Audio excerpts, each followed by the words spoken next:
émission un peu spéciale.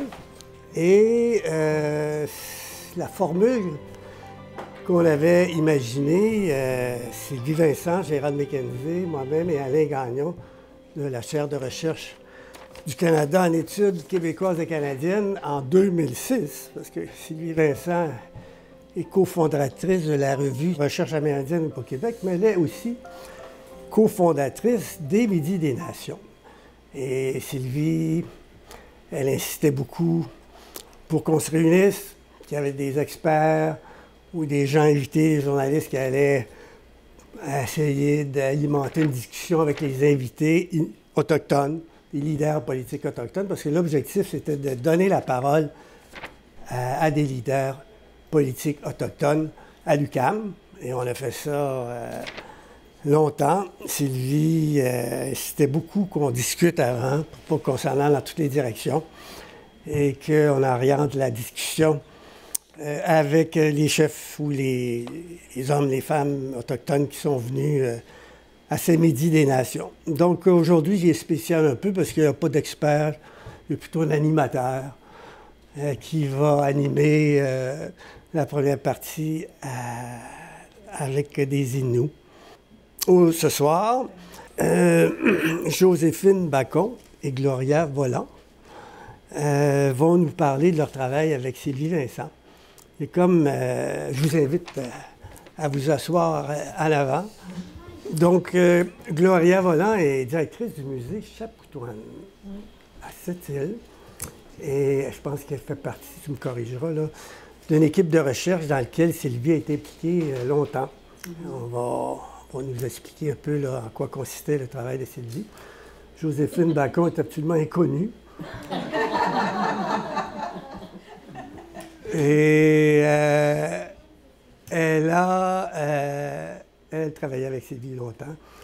Je revois encore parfois les traductions mot à mot qu'elle faisait. C'était écrit en inou, puis en bas, c'est écrit en français. Là. Donc, je lui rappelais ça à un moment donné. J'ai dit, il fallait que tu sois patiente, puis pour traduire tout ça, là, elle dit, non, je ne suis pas plus patiente que ça. Je ne savais pas, c'est la première fois que je faisais ça. Donc, je ne savais pas que j'étais patiente. Donc, il y a comme un peu, évidemment, ça va être la formule, non pas d'experts qui posent des questions, mais d'animation avec ces deux femmes Inuits-là qui ont eu l'occasion de travailler longtemps avec Sylvie. La seule chose que je vais dire au départ, c'est qu'il y a comme deux périodes hein, dans le travail de Sylvie, plus particulièrement. C'est la période un peu plus traditionnelle où elle est anthropologue sur le terrain en collaboration avec Joséphine à recueillir des récits. Puis une période plus tard où là, elle travaille dans une équipe de recherche, pas strictement là, pour la connaissance de récits, mais pour alimenter une revendication territoriale, une occupation territoriale. Les avocats sont dans le dossier. Donc, il y a comme deux périodes là, dont on va parler grâce à Joséphine et Gloria. Alors, qui commence, Gloria? Moi, j'ai connu Agnès Sylvie en 72 sur la rue Saint-Dominique. C'est là qu'elle était, qui était le bureau du LAA, qu'il l'appelait Rémi, Sylvie, José. J'ai surtout commencé à parler avec Rémi parce qu'il me racontait les mythes fondateurs. Fait que je m'attardais beaucoup à son bureau, puis il me racontait les Kouéouatchou. Puis avec José, il fallait que je transcrive les oiseaux d'été en Inouïmoun, mais avant, elle m'avait montré à faire de la transcription phonétique, parce qu'elle était quand même linguiste, José. Mais Sylvie, elle était là, elle était toujours là. Mais elle arrivait toujours après les autres. Puis je sais. Puis c'est ça, puis je me rappelle d'elle, je la voyais, puis je la trouvais très calme, pas distraite, discrète. Et puis je sais pas qu'est-ce qui est arrivé, pendant ces années-là. Puis c'est comme si ça avait été tout à fait naturel que je, que je travaille avec elle. Tu sais, puis on est parti un jour à Natashquan. Tu sais, à Natashquan, c'était la première fois là, que je servais d'assistante de recherche. Et puis, ce qui était extraordinaire, quand j'étais jeune, quand j'étais encore au pensionnat, à un moment donné, j'avais fugué à Notarquan, puis je n'étais pas retournée à Pessami. Fait que là, puis là, je me souviens encore d'Abraham Malek, tu sais, puis il me regardait, tu sais, il dit, mais toi, il dit, puis là, il me posait des questions, puis là, je lui racontais, tu sais, que, tu sais, je restais avec, chez des gens, tu sais, à Notarquan, tu sais, chez Joseph Bellefleur, puis c'était Maniacat, qui prenait soin de moi ces années-là. Fait qu'il était venu me reconduire, tu sais, chez Maniacat. Puis là, je me rappelle encore d'être entré, il y avait le Moham, puis il y avait Maniacat. Puis j'ai dit, est-ce que tu me reconnais? Puis elle m'a regardé. Puis la joie qu'on avait eue de se retrouver, puis ça, j'ai dit, Corda, j'ai dit, ça c'est grâce à Sylvie Vincent, je la connaissais pas beaucoup encore. Alors Sylvie est allée rester chez les Malek. Puis c'est comme ça que j'ai commencé à travailler avec Sylvie. Et puis je n'ai plus jamais arrêté. Tu sais, puis jamais jusqu'à... Tu sais, des fois, on s'appelait, tu sais, vers la fin, et là, je me rappelle, il n'y a pas si longtemps, avant qu'elle nous quitte, je l'appelais, puis, tu sais, genre, je disais, je savais qu'elle travaillait encore, tu sais, parce qu'elle n'arrêtait jamais de travailler, puis on se disait, puis j'ai dit, Sylvie, j'ai dit, toi et moi, là, j'ai dit, tu sais, j'ai dit, on ne peut pas arrêter de travailler, je dis, c'est la mort qui va nous faire arrêter.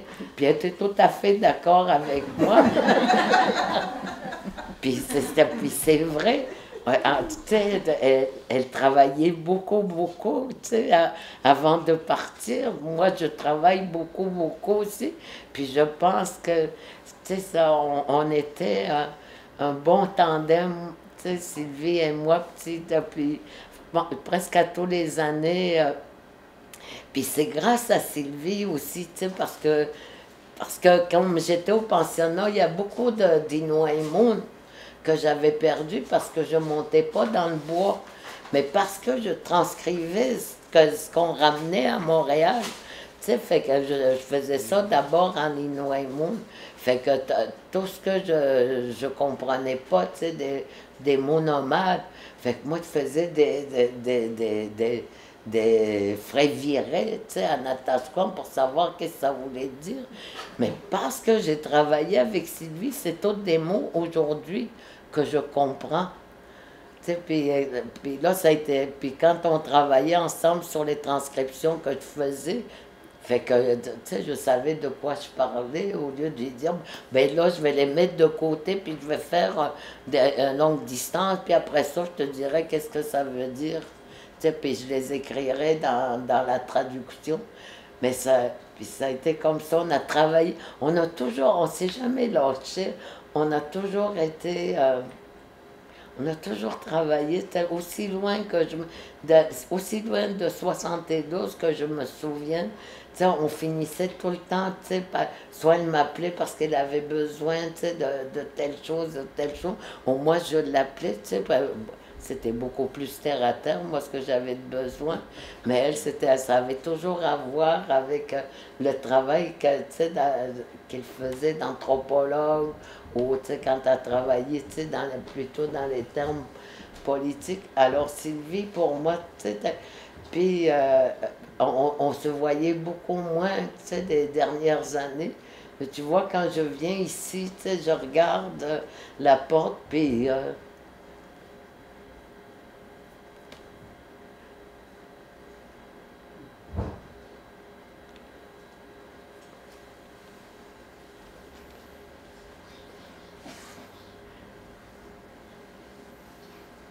ben, je suis sûre que son esprit est ici, avec nous autres, parce que si elle n'était pas partie, elle serait en retard. Mais tu vois, Sylvie, tu sais, j'ai été privilégiée tu sais, de ces trois anthropologues, tu sais, Rémi, Sylvie, José, tu sais, je sais pas ce que je serais aujourd'hui si ça n'avait pas eux autres qui m'avaient mis au monde dans ce que je fais aujourd'hui. Alors, je trouve que je suis une personne tu sais, qui a eu un grand privilège tu sais, d'avoir vécu en même temps que. Fait que c'est juste, tu sais, me dire, ben, il reste moi, ben, tu sais, mais pour moi, tu vois, ils sont jamais partis parce que, tu sais, quand je retourne dans ma mémoire ou quand j'écris un mot poème, tu sais, tu sais, des fois c'est Rémi qui revient, des fois c'est José ou des fois Sylvie revient beaucoup parce que c'est surtout avec elle que j'ai travaillé avec les mots. Et puis peut-être c'était qui a fait que j'écris de la poésie parce que c'est à travers les récits des aînés que tu sais, je m'inspire des récits qu'on a enregistrés ensemble tu sais, pour écrire ce que j'écris aujourd'hui. Tu sais, c'est comme si c'est comme continuer. Tu sais, la tradition orale qu'elle respectait tellement, tellement, tellement. Tu sais, puis, tu sais, je me rappelle que, tu sais, il fallait vraiment que je sois précise à chaque mot que, tu sais, il fallait que j'y dise exactement parce que pour elle, tu sais, puis tu sais, puis je pense, tu sais, que, tu sais, Sylvie a toujours été, je pense qu'elle avait juste une gymnastique mentale à faire pour, tu sais, pour parler d'Inouïmoun, mais je savais, je la voyais bien qu'elle comprenait tout ce que les vieux disaient. Tu sais, c'est juste, c'est comme, tu sais, quand c'est avec l'anglais, t'es pareil avec l'anglais. Il fallait pas qu'on soit là pour pour qu'elle le parle. Mais c'était la même chose pour les Noaimons. C'est pour ça qu'elle était, tu sais, qu'elle nous connaissait si bien, puis qu'on faisait partie d'elle. Comment vous étiez reçu par les anciens?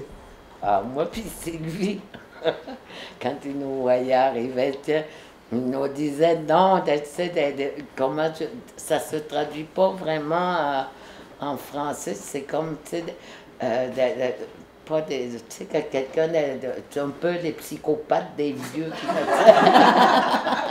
tu sais, mais pas psychopathe péjoratif, là, tu sais, comme, tu sais, quand ils nous voyaient arriver, tout le monde le savait, tu sais, qu'on était là, tu sais, pour faire la cueillette des récits, tu sais, puis les vieux le savaient, on allait les voir chacun leur tour dans les maisons, puis, tu sais, je me rappelle de Michel Grégoire, Pierre Courtois, Pierre Tauby, de tous ces, tu sais, Pierre Zachary, Pentenmi, ils étaient tous là, puis on rentrait souvent, tu sais, avec, tu sais, je me rappelle des boîtes de cassettes que Sylvie amenait, tu sais, puis après ça, on faisait des copies pour être sûr, tu sais, que ça ne se perde pas.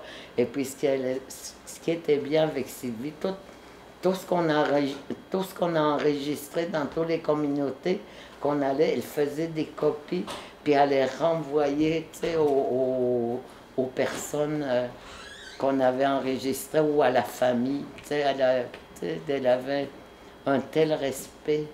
Tu vois, tu sais, c'était une façon pour elle, j'imagine, tu sais, qu'elle faisait pas juste prendre, puis, tu sais, faire un article, à retourner tout, puis on renvoyait tout le temps un rapport tu sais, au conseil de bande. Puis on n'allait jamais dans les communautés sans avoir écrit d'abord, tu sais, qu'on allait arriver, tu sais, est-ce qu'ils acceptaient, tu sais, qu'on soit là, tu sais, puis on avait toujours une réponse, tu sais, ce qui est rare pour un conseil de te répondre. Puis on avait toujours des réponses affirmatives. Fait que là, on partait, puis c'était cool. C'était rare aussi au début des années 70. Elle était avant-gardiste, autrement dit, dans l'écoute, et dans le fait qu'elle travaillait avec des collaborateurs plutôt que des ethnographiés, là. Mais qu'est-ce qui... et les anciens, des fois, est-ce qu'ils faisaient des commentaires sur Sylvie? Hein? Est-ce que les anciens faisaient des commentaires sur Sylvie? Qu'est-ce qu'ils ont dit? Qu'est-ce qu'ils disaient de Sylvie? Mais tu vois, je sais que Rémi l'appelait catnotype. Puis Sylvie, il disait rien. Tu sais, Sylvie était tellement discrète. Tu sais, puis il y avait toujours moi, tu sais, il y a tellement de choses que j'ignorais. Tu sais, puis...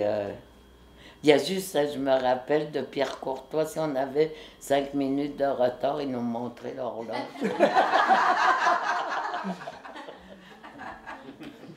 Mais non, je me souviens pas. Ben, puis, tu sais, José, ben, c'était pas pour les gens en dialecte en elle, il l'appelait Calélouette, tu sais. Mais Sylvie, j'ai jamais... il l'appelait Sinapi. Qu'est-ce que ça veut dire? Ouais. Sylvie, à la montagne, à l'Inoïmoun, là. OK. T'sais. Puis Gloria, toi? Ah, nous autres, c'est... On commence dans les années 98. Ah ouais? Oui, 20 ans plus tard. Ben, nous autres, ben, dans les années d'avant, on travaillait sur la négociation territoriale. Mais je pense que la plupart le savent, le CAM n'avait pas fait une grande recherche sur le territoire pour Ouachette-Malmalutenam. Puis, quand je travaillais avec l'équipe, tout le monde me prenait pour quelqu'un qui mettait le pied sur le break. Ben, je dis, qu'est-ce que tu veux que je fasse? J'ai pas d'histoire, j'ai pas rien, j'ai rien sur le territoire. Comment veux-tu qu'on avance sur une négociation? Fait que jusqu'à temps qu'à un moment donné, le directeur à l'époque m'avait dit, le ministère des Affaires indiennes demandait de l'argent pour qu'on puisse mettre en place une recherche historique. Et après ça, ben, finalement, ils m'ont dit, le directeur tenait tellement ça à cœur, il disait, il faut que cette équipe-là soit spécialisée.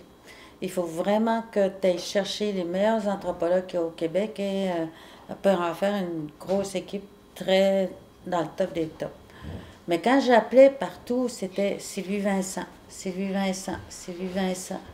Puis jusqu'à temps que j'appelle Sylvie, puis me dit José Maillot aussi. Fait que finalement, OK, ça fait qu'on leur donne rendez-vous pour rencontrer le conseil, pour mettre en place cette équipe de recherche. Il fallait aussi des gens dans la communauté pour faire la traduction et faire les dépouillements. Puis finalement, elle dit qu'elle arriverait à l'aéroport à telle heure. Ça fait que moi, dans mon idée, c'est d'aller la chercher à l'aéroport. Mais comme je ne l'avais jamais vue, elle est comment Sylvie Vincent? Elle est comment Sylvie Vincent? Elle est blonde. Elle est blonde. Bon, OK, je vais sûrement la retrouver. Hein, c'est un village, cette île-là. C'est pas tout le monde qui va à l'aéroport. Fait que finalement, moi, j'y vois à telle heure à l'aéroport. Puis là, je fais le tour, puis tout ça, puis il n'y avait plus personne. Puis l'avion avait déjà atterri, mais il y avait une blonde au bord, avec des talons, une nivelle, des petites extras, mais blonde, toute avec puis un verre de vin en avant, tu sais. J'y vas-tu lui demander? Si c'était, elle va être fâchée si elle arrive au conseil puis que je ne suis pas allée la voir. Fait que je m'en vais la voir. Êtes-vous Madame Vincent? Non. Ouf!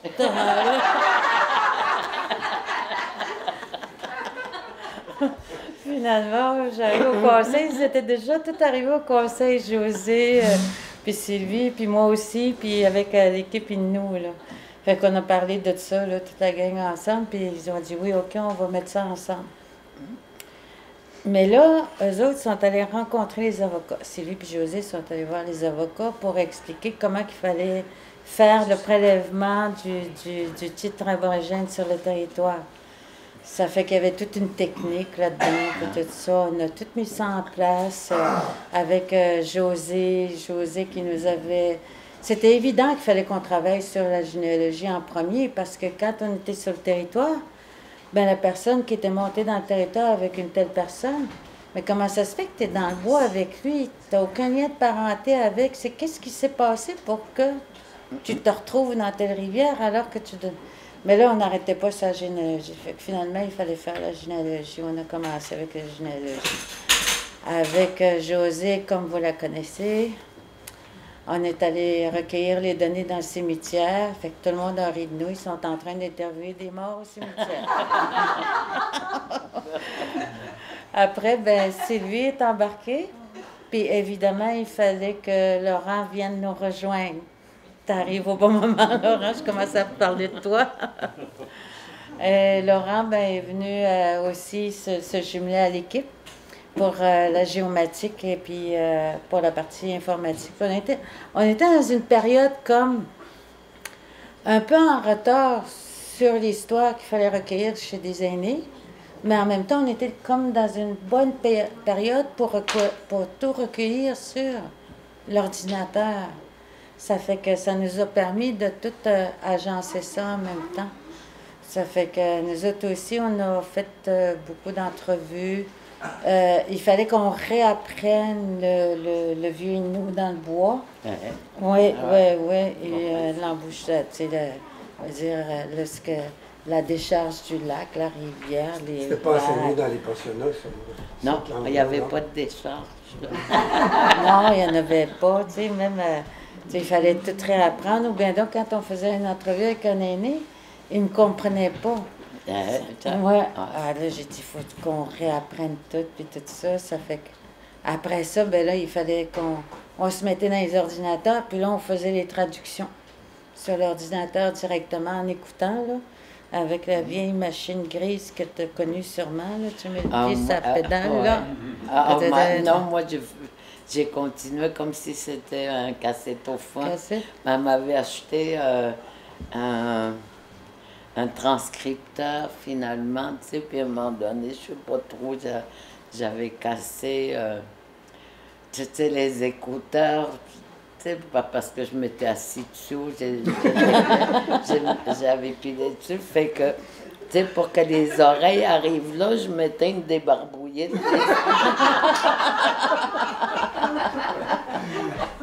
Ça prenait la technique. Et là, Sylvie m'a demandé, veux-tu que je t'achète d'autres écouteurs? Je disais non, ça marche tout. Là. Ça fait que quand j'allais avec mon transcripteur, j'amenais aussi ma débarbouillée. C'est quand ma mère, une fois, est rentrée chez nous, puis là, moi, je pèse dessus, puis là, j'avais les écouteurs, puis là, je pesais de même. Là, elle dit quoi? Depuis quand tu fais de la couture, toi? Ah, c'était quelque chose. Mais Sylvie, une fois, m'avait dit, là, il y a des mots qu'il ne faut pas traduire en léno, il faut les garder tels quels.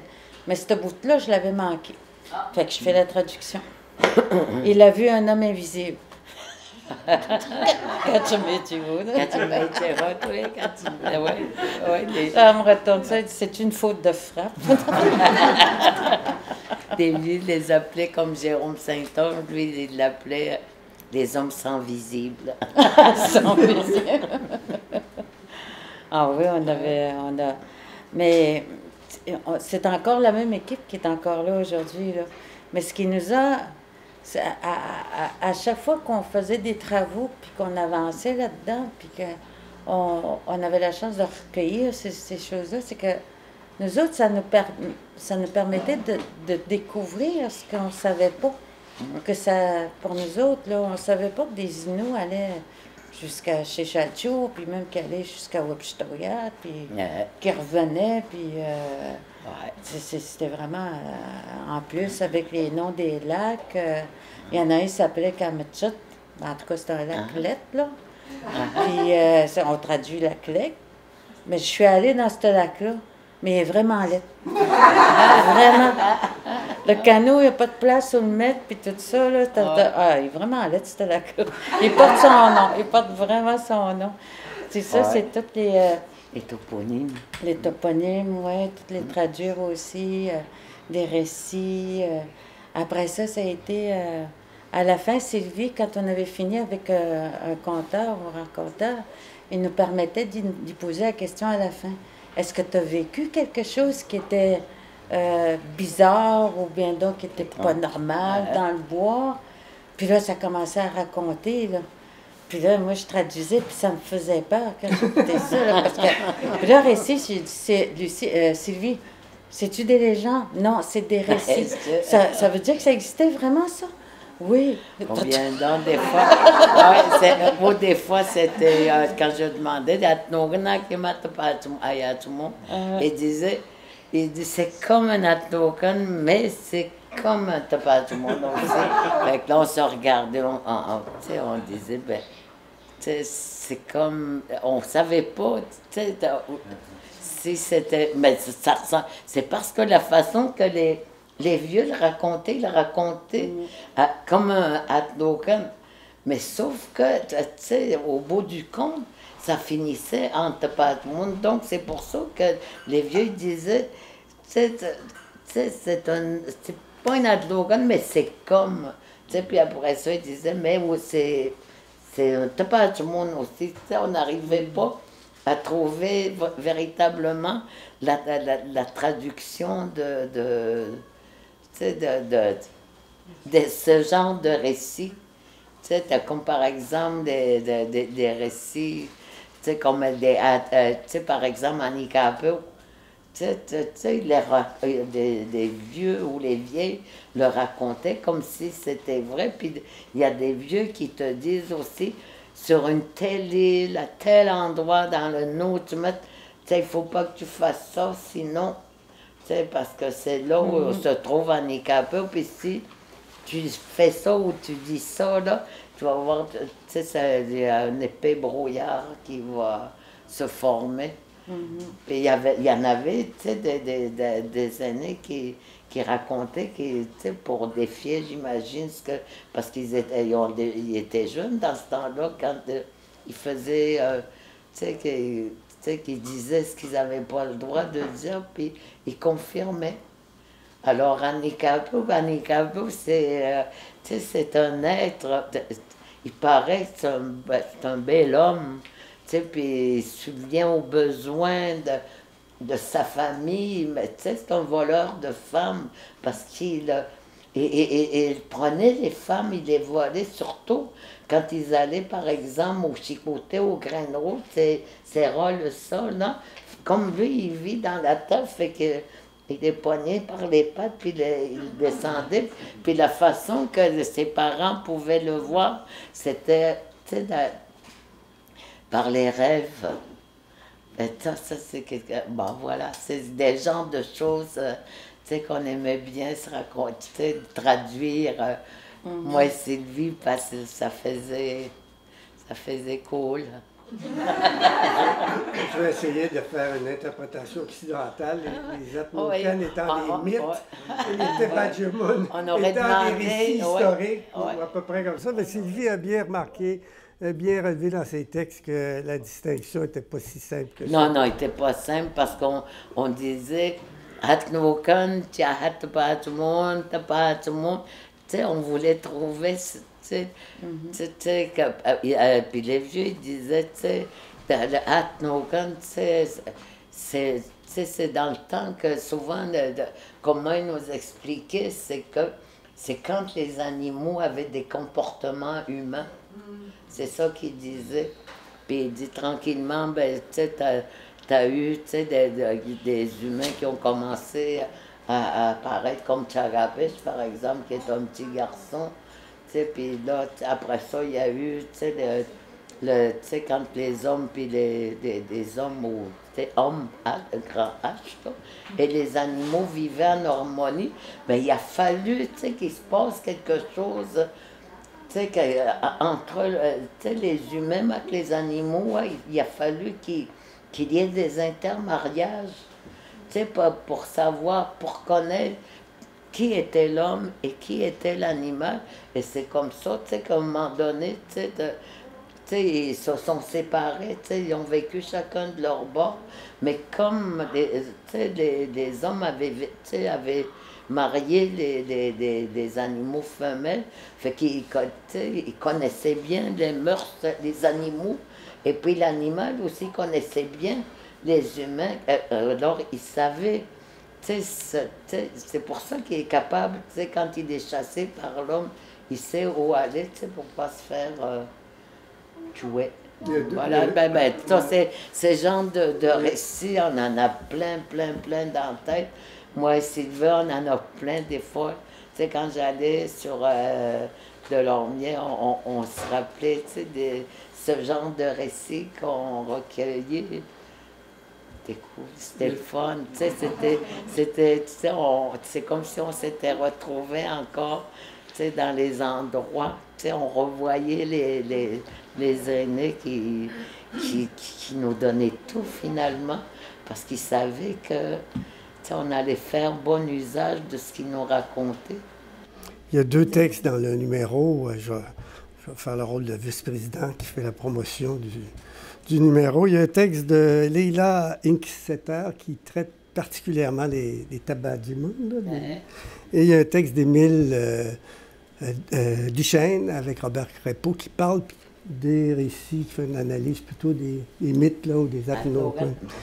D'ailleurs, moi j'ai toujours un peu rêvé de voir Sylvie faire un article, plutôt que faire une analyse structurale des apnocones, de faire une analyse structurale de ce que disaient les avocats. Comment composer à travailler avec des avocats, Sylvie? Ça a été ardu. Ça a été ardu. Josée, lui, elle ne voulait rien savoir, c'est sûr, on la connaît. Mais avec Sylvie, il fallait sortir les preuves avec les avocats, puis s'asseoir avec eux autres. C'est quoi vous avez besoin, là? Ça fait que là, on travaillait, on sortait les cartes. Laurent venait souvent au bureau de James O'Reilly, on sortait les cartes, on sortait les travaux, Sylvie faisait les analyses et tout. Puis après ça, les avocats prenaient ça, puis ils réécrivaient en injonction ou bien en dépôt pour aller à la cour. La première fois, quand elle l'a fait, Sylvie puis moi, James, il nous redonne son écriture d'une brique, assez grosse de même. Fait que là, il nous donne ça. Puis là, Sylvie demande, il dit, qu'est-ce que tu veux qu'on fasse avec ça? On était toutes les deux. Fait que là, James, il demande, avec son équipe, est-ce que vous pouvez le relire, s'il vous plaît, parce qu'on a travaillé seulement avec les travaux que nous avez donnés. Puis là, finalement, je me vire de bord. Je pense qu'on va plaider pour eux autres. Là, ça continue. Là. Mais c'était très ardu, les travaux qu'il fallait amener. Pourquoi c'est comme ça, avec les cartes et tout. C'était... Même d'ailleurs, elle a donné beaucoup de son temps avec les revendications particulières à Ouachat, qu'on a emporté d'ailleurs la victoire. C'était le cas de... Ouachat, Macmalutenam. Du déplacement de la communauté, là? La session de 1925. OK. Oui. D'ailleurs, Sylvie, elle a travaillé 1 an avec Jamila et Charlotte pour justement être experte, puis faire une contre-expertise contre l'autre expert, l'autre bord, M. Garneau. Puis elle a travaillé 1 an complet là-dessus. Là, en tout cas, c'est chapeau. Elle a donné beaucoup. Puis est-ce que ce travail-là pourrait servir autrement qu'à des avocats?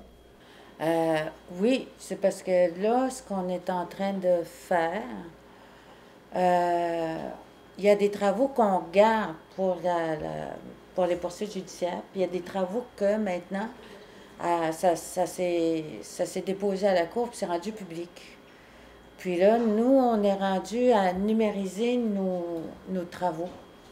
Ça fait que c'est une bloc sur 3 ans. La première année, c'est de numériser les données. Puis ensuite, ça va être de faire venir un ingénieur informatique pour mettre ça dans un nuage, puis le transmettre à l'éducation avec l'Université du Québec à Chicoutimi, avec des chercheurs là-bas qui vont fouiller dans les données, puis qui vont tout mettre ça en place pour pouvoir faire ça en outil pédagogique pour le primaire et le secondaire dans les écoles INO des 2 communautés. On commence ça. Sylvie a tout le temps dit qu'il fallait que ça revienne à l'éducation, puis il faut que ça revienne à la communauté. Fait que Sylvie, si tu m'entends, on est en train de faire ton travail. Ça fait qu'on est en train d'entamer tout ça. Ça fait que ce qui ne restera pas public, on va le garder. Ça va être dans un autre nuage ou encore, on va me dire, elle veut juste garder ça pour elle. Comme... Mais ça va bien. On a quand même déjà une grosse partie là, qui va être remise à l'éducation. Puis qu'après ça, normalement, la 3e année, ça va être justement encore faire un montage pour le musée. Pour le musée et pouvoir rendre ça accessible aux touristes et aux gens de la communauté s'ils veulent venir avoir accès aux données. Et c'est là que je vais partir à la retraite après. Oui, ça fait que Sylvie nous a laissé un gros bagage. Gros bagage. C'est vraiment c'est 22 années de travail. Laurent qui a travaillé là, puis que lui aussi nous a donné beaucoup. On est en train de numériser les affaires, mais on n'a pas encore fini. Ça fait même pas... on approche vers l'année, là. Puis avec l'éducation, on a prévu comme un travail en étroite collaboration avec eux, avec l'université. J'ai prévu 1 an, mais là, plus ça va, plus on dirait que le temps va s'étirer. Puis il y a aussi la partie de le juge, quand il est venu pour la revendication particulière, on avait trouvé au moins 6 témoins pour la revendication. Quand on leur a demandé de témoigner, c'était pour aller témoigner au palais de justice à Sept-Îles. Là, plus personne ne voulait témoigner. On avait perdu nos témoins. Mais les avocats ont réussi à demander au juge de tenir la cour au musée Chapetoine directement. Fait qu'on a récupéré 4 témoins à ce moment-là. Ça fait que c'était plus chaleureux. Accommodement raisonnable. C'était... heureusement. Est-ce que Sylvie a témoigné dans ce procès? Oui, 3 jours de temps. 3 jours de temps? 3 jours. Imagine-moi 3 jours de temps comme ça, t'as pas oublié ça, puis ça, là, il m'a axé, puis dans mes journées, étaient fatigantes. Les avocats lui posaient des questions, quoi, de la partie adverse? À la partie adverse, fédérale. Qui posait des questions, puis elle s'en est très bien sortie. Ouais. Je viens de voir arriver André Dudomaine, qui va nous dire un mot peut-être tout à l'heure, mais avant, j'aimerais faire parler Suzanne Tchernich, parce que sur le site de Recherche amérindienne au Québec, on peut retrouver une entrevue avec Philomène Jourdain et Gloria Volant, qu'on peut entendre. Et dans le numéro imprimé, on a un hommage de Suzanne Tchernich qui dit « Quoi, je te remercie, Sylvie, pour tout ce que tu nous as laissé en héritage et de nous avoir appris à recueillir des histoires de vie, des itinéraires et des événements de notre passé sur le territoire de nos ancêtres. Pendant toutes ces années de recherche, l'équipe s'est réappropriée son identité, son savoir et nous. Avec le temps, nous sommes devenus passionnés et enthousiasmés chaque fois qu'on découvrait quelque chose de nouveau. Dans l'équipe, tu as laissé une valeur inestimable à chacun de nous ainsi qu'à notre communauté. Tu as toujours dit qu'un jour, il faudrait remettre ce patrimoine aux membres de la communauté et en faire une exposition au musée. On te revoit encore revendicatrice de nos terres, toujours remettre en question les positionnements des Allochtones négatifs envers nous. Tu as été tellement présente pour raconter la vraie histoire des Inuits. C'est avec une grande fierté aujourd'hui que nous regardons ces années de travail acharné que tu as tenu de tes mains avec une grande ténacité. Nous avons tous pleuré ton départ. On n'avait jamais pensé qu'un jour tu nous quitterais. Avec amour, repose en paix, Yamé, Sylvie, Suzanne Tchernich.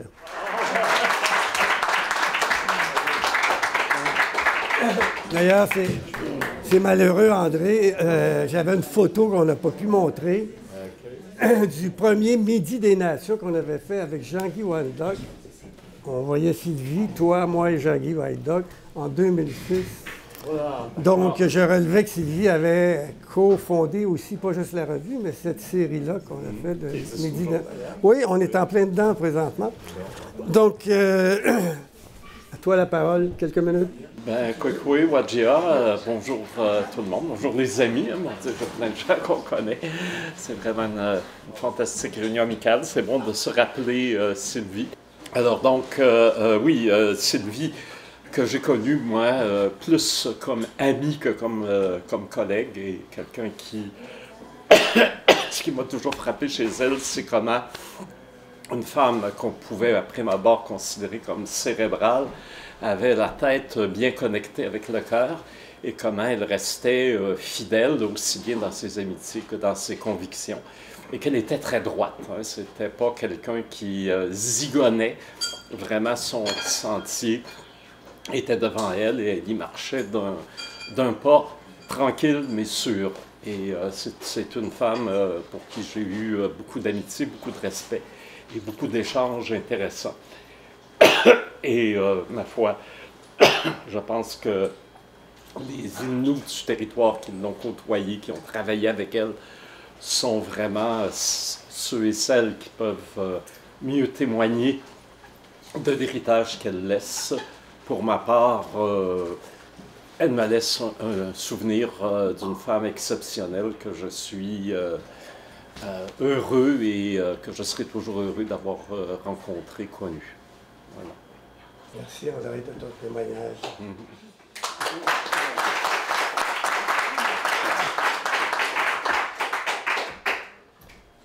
À un moment donné, j'appelle Nadine Vincent. Je vais dire, Nadine, est-ce qu'on organise Midi des Nations, des Inuits, raconte Sylvie Vincent. Toi, est-ce que tu voudrais parler à ce moment-là? Là, elle a dit, Pierre, je ne suis pas Inou, moi. Tu fais comme ta mère, tu relèves mes digressions dans mes textes.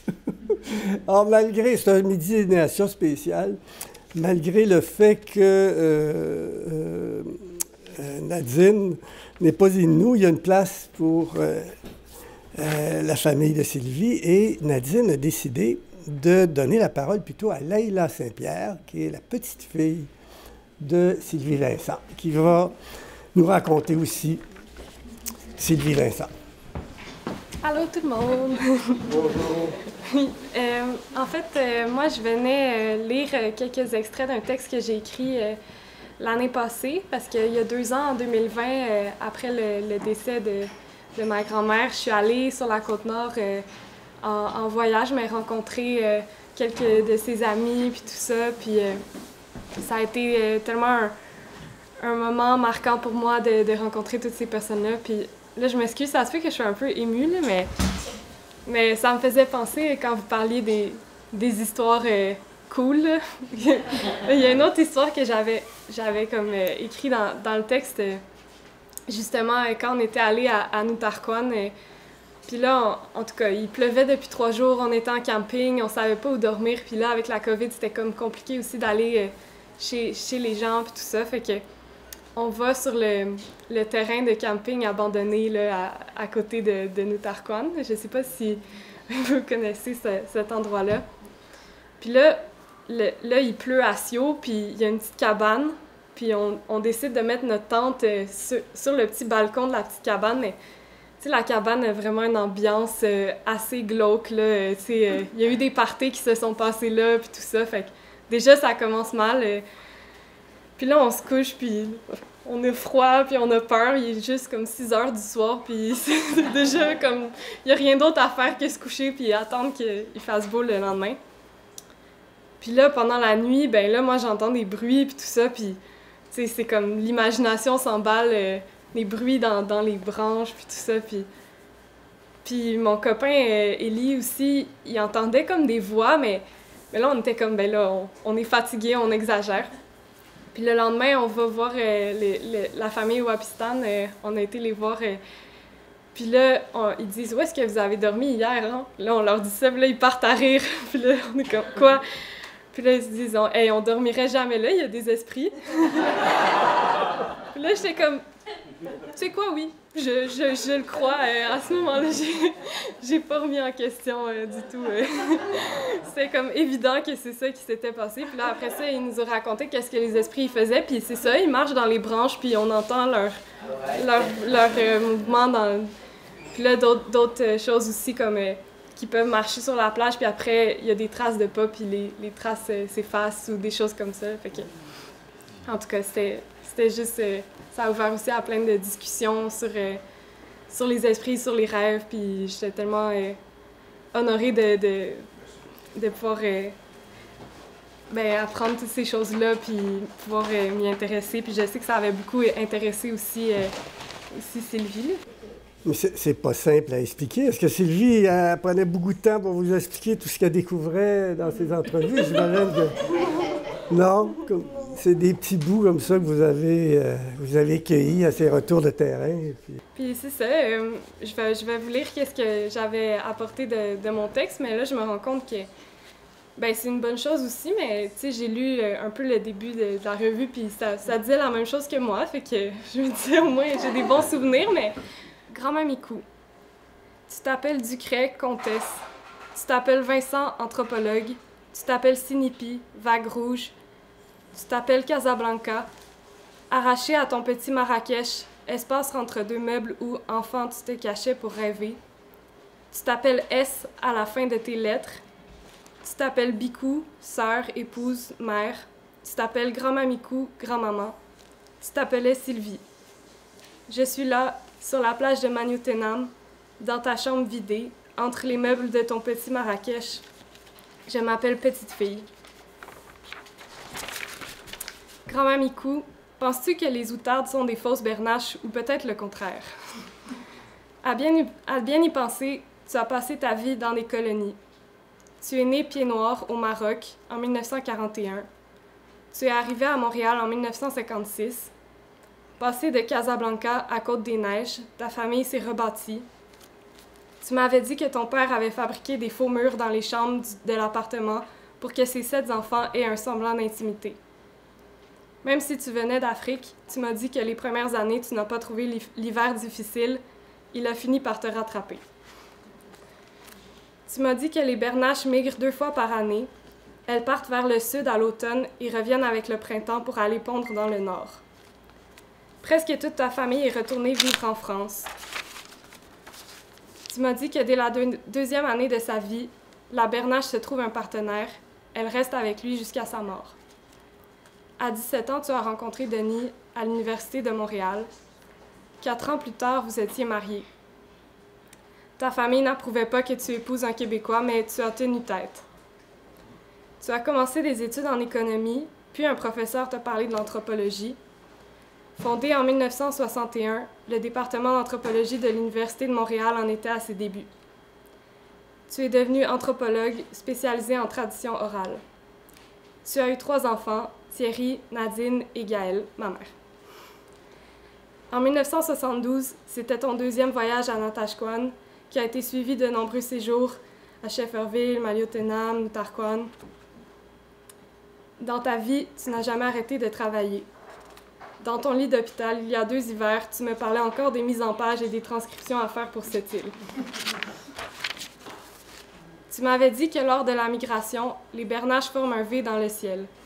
À la tête de la formation, le guide transperce le vent. Lorsqu'il est trop fatigué, il cède sa place et vole jusqu'à la queue du V.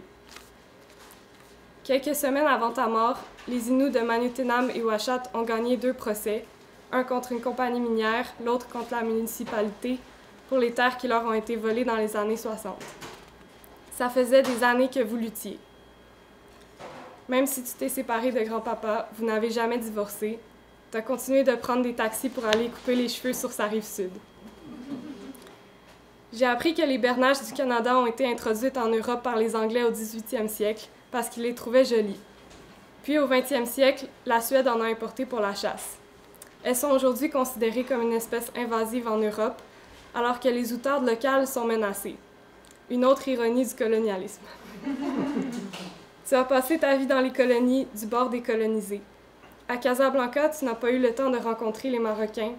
Au Québec, tu as épousé un Québécois et tu es parti à la rencontre des Inuits. Tu es devenu un drôle d'oiseau entre la bernache et l'outarde.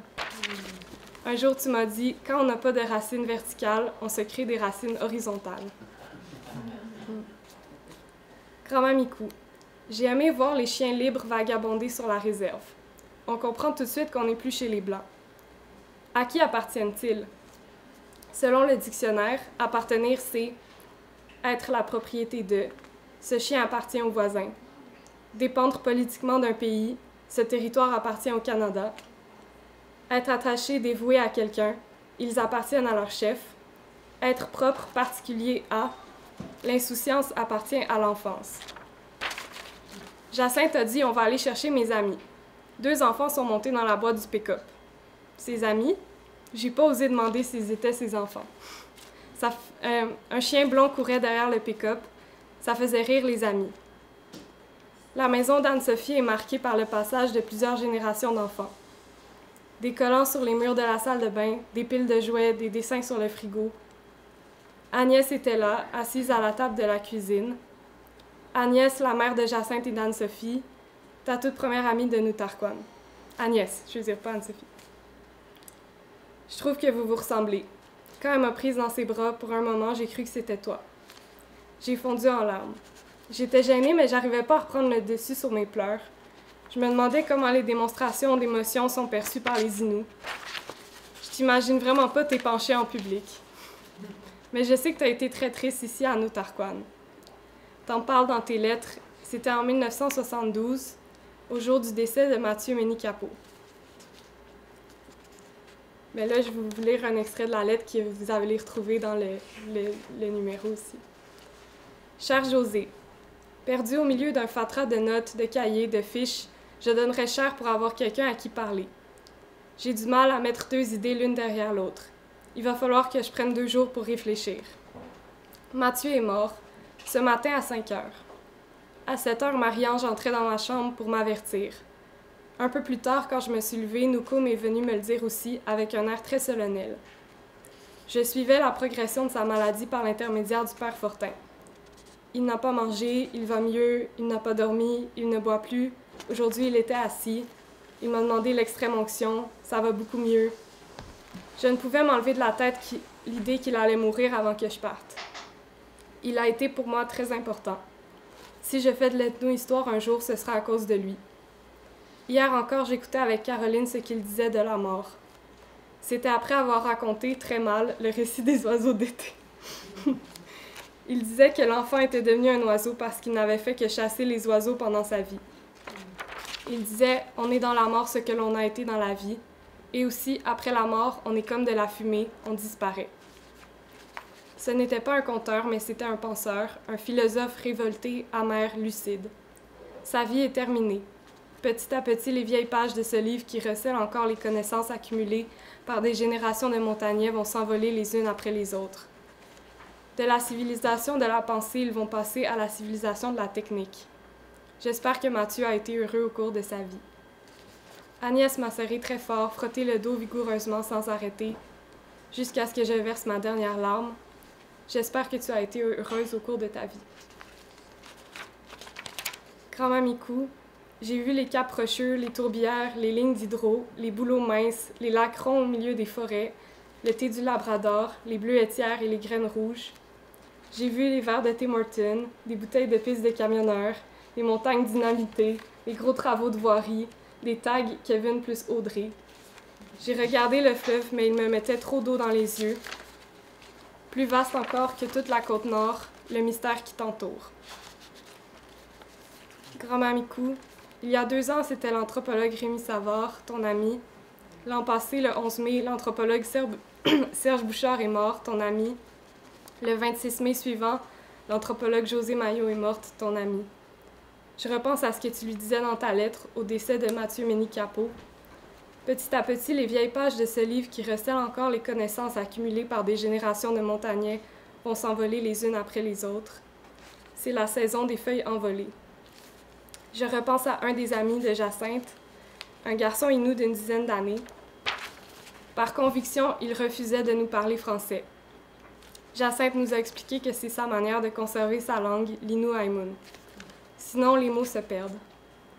Une génération s'envole, mais ce garçon, il est là maintenant. En langue inou, inou veut dire humain. Élie m'a raconté une conversation que vous aviez eue à Noël. Il t'avait dit qu'il voulait visiter la Côte-Nord pour voir les beaux paysages.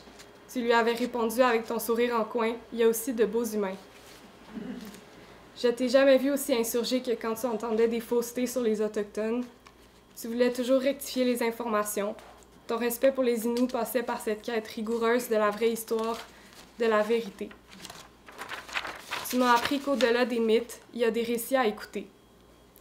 Je crois que ta force en tant qu'anthropologue, c'est que tu as vu les Inuits comme ce qu'ils sont, des humains. Tes amis m'ont accueilli chez elles, m'ont invité à manger de la bannique, du homard, m'ont raconté des histoires, m'ont parlé de leur culture, de leur famille. On a parlé, on a beaucoup ri. La bannique et les rires goûtaient tout l'amour et le respect qu'elles avaient pour toi. Je les remercie pour leur accueil et toi, je te remercie de m'avoir appris à les rencontrer.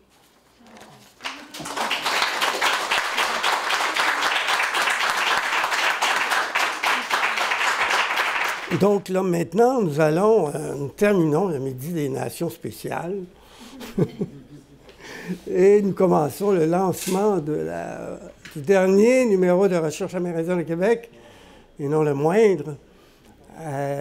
Et nous allons inviter Éric Chalifou et Émile Duchesne à nous présenter. Je vous rappelle aussi qu'il y a un très bon film sur notre site où on voit Éric Chalifou et Émile Duchesne présenter le numéro.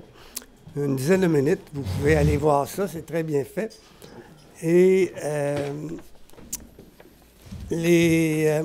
écoutez, je tiens dès maintenant à souligner ceci, c'est personnel un peu. J'avais l'idée, après un numéro de Rémi, après un numéro de... Il faut faire un numéro là, sur Sylvie. Donc, je poussais ça. Sylvie, je t'en parlais. Nelsia commence à faire des démarches en secret, trouver une façon détournée de demander à Sylvie Vincent la liste de ses publications sans lui dire qu'on allait faire un numéro. Bon, à un moment donné, là, le secret, Sylvie n'était pas très enthousiasmée par le fait de faire un numéro sur elle.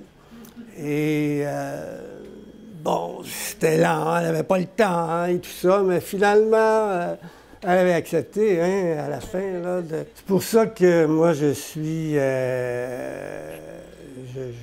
très content que Éric Chalifou et Émile Duchesne ont réalisé cela. Ils l'ont mis en action, ils ont passé à l'acte, puis ils l'ont fait. Puis moi, là, bravo. Donc, c'est-tu compliqué de faire ça? Mon Dieu, ça a commencé, ça, quand est-ce que ça a commencé? Ben, j'ai pas la date exacte, mais je me souviens d'avoir annoncé le projet au conseil d'administration de Recherche amérindienne pour leur dire que c'était le temps de faire un hommage à Sylvie, parce que c'est sûr que de son vivant, elle n'était peut-être pas chaude à l'idée d'aller de l'avant avec ce projet-là, mais que là, suite à son décès, c'était inévitable, on n'avait pas le choix de passer à l'acte, si on veut, de mener à terme ce numéro-là. C'est sûr que c'était quand même des grosses chaussures à chausser, si on veut. J'espère que, en tout cas, ceux qui ne l'auront pas lu, vous pourrez nous dire ce que vous en pensez, mais moi, je suis quand même très content très honoré d'avoir réalisé ce numéro-là. Et je me souviens quand j'avais annoncé mon intention de participer à collaborer à ce numéro-là, je me suis dit, dans quoi je me sens embarqué? Dans quoi? Puis là, je dis, je peux pas faire ça tout seul, je peux pas faire ça tout seul. Et c'est là que j'ai demandé à Émile s'il était intéressé à contribuer à faire ce numéro-là avec moi. Parce que dans ma tête, à moi, le numéro avait deux volets. Donc vous allez le voir dans le numéro. Il y a le volet hommage à Sylvie et il y a aussi le volet spécial 50e. Donc on pourrait y revenir un petit peu plus tard. Là, je me suis dit, j'ai besoin d'aide. J'ai besoin d'aide pour mener à terme ce projet-là. Oui, puis ce qui est arrivé aussi, c'est qu'on travaillait déjà sur le 50e ensemble. Puis là, tout est arrivé avec ça, puis moi, ne sachant pas que... Dans quoi tu t'embarquais? J'ai dit, ah bah oui, écoute, quelque chose de plus ou de moins. Hein. Mais finalement, ça fait quoi? Ça fait quasiment 3 ans. Ça a été un bon 3 ans facile, ouais. Là, avec tous les nombreux collaborateurs. Donc au total, il y a au moins une quarantaine de collaborateurs qu'on remercie chaleureusement d'avoir contribué, que ce soit au niveau des articles, que ce soit au niveau des témoignages au sein du numéro. Ça a été vraiment apprécié. Puis, donc je pense qu'on a arrêté de compter les échanges de courriels qu'on pouvait avoir entre les différents auteurs. Il y a une bonne combinaison des témoignages sur Sylvie puis des articles scientifiques qui sont étroitement liés aux travaux de Sylvie. Plus particulièrement, c'est mon avis, Leila Inksetter qui qui fait le point sur les travaux de Sylvie et qui regarde vers l'avenir, où ça va nous mener, cette incompatibilité-là entre la tradition orale et l'histoire officielle nationale, et comment on gère ça, là. Alors, c'est un très bon texte qui fait le point sur les travaux de Sylvie et les enjeux que ça soulève. Il y a un texte de Toby Morens aussi, fort intéressant, qui fait référence aux travaux de Sylvie. Claude Gélina aussi. Là, c'est pas la compatibilité entre l'histoire officielle et la tradition orale, mais la compatibilité entre la médecine officielle et la médecine traditionnelle, dans un cas tragique où un enfant autochtone n'avait pas eu de la chimiothérapie. Là. Et là, il y a eu un manque de concertation entre les Autochtones et les soins médicaux. Là. Donc, c'est fort intéressant le texte de Claude Gélina là-dessus. Colin Scott aussi, parce que vous savez que Sylvie a produit un numéro de recherche amérindienne sur les récits de la découverte. Moi, je me souviens, je travaillais à la Commission royale sur les peuples autochtones. Le juge Dussault disait il faut traduire ce numéro-là. Il avait été vraiment impressionné par le numéro que Sylvie avait dirigé sur les récits de la découverte dans les Amériques. Émile, tu as analysé, toi, le contenu de recherche amérindienne des 50 années. Qu'est-ce que tu as retenu? Mon Dieu, c'est surtout une analyse statistique, là, mais là, à brûle pour point comme ça, je dirais que c'est surtout la continuité là, qui est apparue là, dans toute cette analyse-là, c'est-à-dire comment Recherche amérindienne au Québec est restée à peu près fidèle à sa mission depuis les tout débuts, mais 50 ans plus tard. Et si je peux me permettre quelques commentaires là, sur la réalisation du numéro, là, moi je n'ai jamais connu Sylvie Vincent. C'est peut-être particulier d'être ici là, dans le sens où je ne l'ai jamais rencontré, je ne l'ai jamais vu.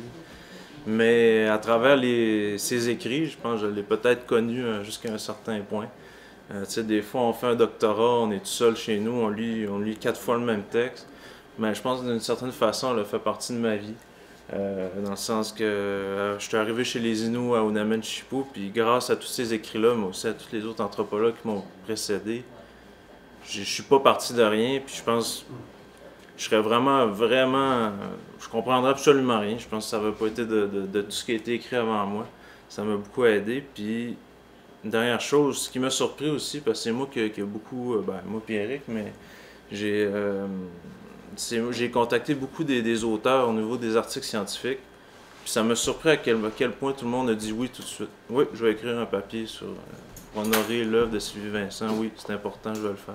Il y a à peu près personne qui a refusé. Hein, fait que ça, j'ai trouvé ça quand même impressionnant, au sens où souvent, j'ai fait d'autres activités scientifiques. Souvent, on écrit aux gens, ils disent « Ah, non, pas le temps. » Non.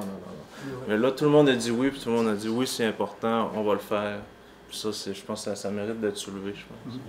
La dernière réunion qu'on a eue, je posais la question si c'était possible de faire un inventaire du nombre de citations dans les articles qui citent Sylvie Vincent. C'est pas possible. On peut aller voir chacun des articles, comment il est cité, cet article-là, mais faire le bilan total, et je pense que c'est quelqu'un qui est très cité, Sylvie Vincent, dans les textes. Et je pense aussi, tu disais, je la connais par la lecture, je veux souligner le fait qu'elle était très efficace au niveau du français. Les Inuits ont appris les Inuits en faisant des entrevues, puis nous, en lisant Sylvie Vincent, on découvrait des formules efficaces pour passer des idées, pour la clarté de ses textes, pour pas faire de digressions dont je faisais. Et puis, Nicole faisait remarquer qu'elle était très généreuse de son temps aussi. Très, très généreuse de son temps. Répondre aux questions. D'ailleurs, dans le numéro, on voit Peter Armitage qui témoigne. J'avais des questions, elle me répondait constamment. Grande générosité. La formule est assez efficace. Une bonne partie du numéro, c'est d'avoir choisi des articles, 3 ou 4, et d'avoir demandé à des gens de commenter, mais dans un sens large et très ouvert. Donc, on retrouve les 50 ans de recherche amérindienne à travers l'examen de ces articles-là. Donc, c'était assez efficace. Quelqu'un qui veut connaître un peu la question autochtone au Québec et l'avancement de la connaissance scientifique, là, c'est très efficace. Puis aussi, l'autre volet que vous avez imaginé, c'est celui de retenir 5 numéros par décennie et que les responsables du numéro fassent le point sur où on en est rendu sur ces questions-là. Donc, c'est un numéro, bravo encore. Félicitations d'avoir fait ce que les vieux ne faisaient pas. Je voudrais dire un petit mot. Évidemment, je vous remercie, mais je suis particulièrement touchée que ce soit des jeunes qui aient fait ça. Ça aurait pu être naturel que ce soit ses amis proches qui lui rendent hommage. Bon, vous avez contribué dans vos textes. Mais qu'Émile dit, je ne l'ai jamais rencontré, je l'ai seulement lu. Bon, j'ai été embarqué par Éric, mais bon, mais quand même, je trouve ça très touchant. Et Éric, toi, tu l'as connu, et tu l'as connu au quotidien dans les difficultés de... et bon, je te l'ai déjà dit, elle te faisait énormément confiance, et c'est assez rare qu'elle donnait sa confiance à quelqu'un. En fait, elle ne la donnait pas, il fallait la mériter après de longues épreuves. Donc, et tu as passé ces épreuves, visiblement. Donc, ça me touche beaucoup, moi, que ce soit des jeunes, parce que la question de la relève se pose toujours. Et là, de voir que vous avez considéré que c'était important qu'on se souvienne de ce qu'elle avait fait, ben, je vous remercie doublement. Merci.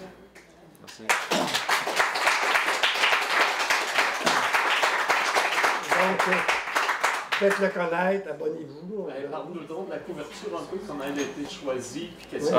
C'est moi, j'ai contacté Jean Saint-Onge de Maliotenam.